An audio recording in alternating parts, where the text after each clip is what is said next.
Good morning, and welcome to a special edition of the Werff Report for April 8th, Keeping America Vigilant 2021. Election integrity or political theater?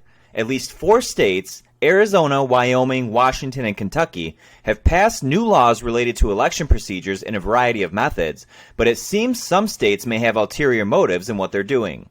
The Arizona Senate passed HB 2569 this week, just 16-14, which bans, quote, the private funding of election administration and management, after Mark Zuckerberg and his wife provided over $400 million to 2 nonprofit organizations that allowed a level of control over election administration, including election workers and polling places, just before the 2020 election, which we previously reported to you at that time. The bill is aimed at ensuring that, quote, Arizona's elections are free from outside influence and that our voters can have confidence in the integrity of the process, according to State Representative Jake Hoffman. The bill now goes to the desk of Arizona's Republican governor for signing. If he signs it, the new law would be a huge bar set that other states should immediately follow suit with. Governor Ducey signed another great bill this week that prohibits in-state enforcement of any federal firearms laws which violate the Second Amendment, ahead of fake President Joe Biden's expected announcement today regarding an executive order on gun control. So that's another huge win for Arizona, who, as far as we can tell, has genuinely fought the good fight since the 2020 election. The governor of Wyoming, Mark Gordon, also signed an election integrity bill this week that requires residents to show a form of valid ID when voting in person.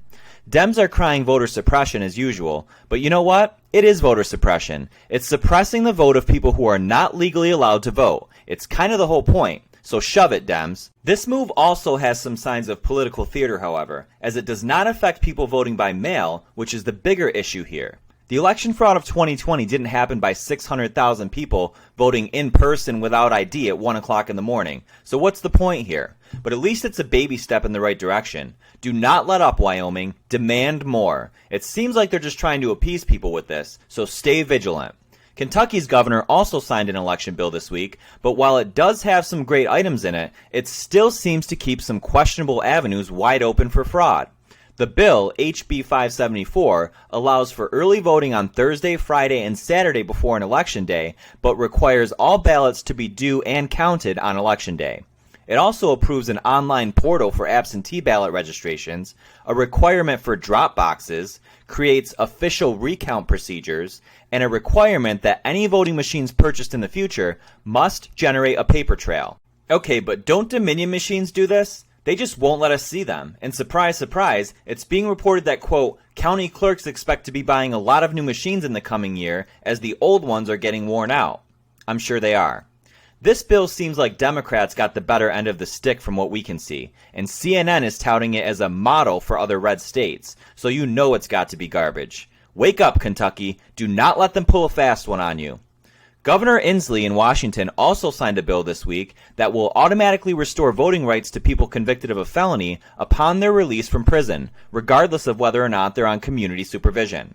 This overrides the current law that requires such individuals to finish the conditions of their sentence first, and it's expected to affect around 20,000 people. Typical Democrat propaganda, eh, folks? In other news, Georgia's governor has announced that as of today, most COVID restrictions will be lifted, including 6-foot distancing requirements for businesses, restrictions on the size of gatherings, no more shelter-in-place requirement, and no more enforcement of the remaining restrictions.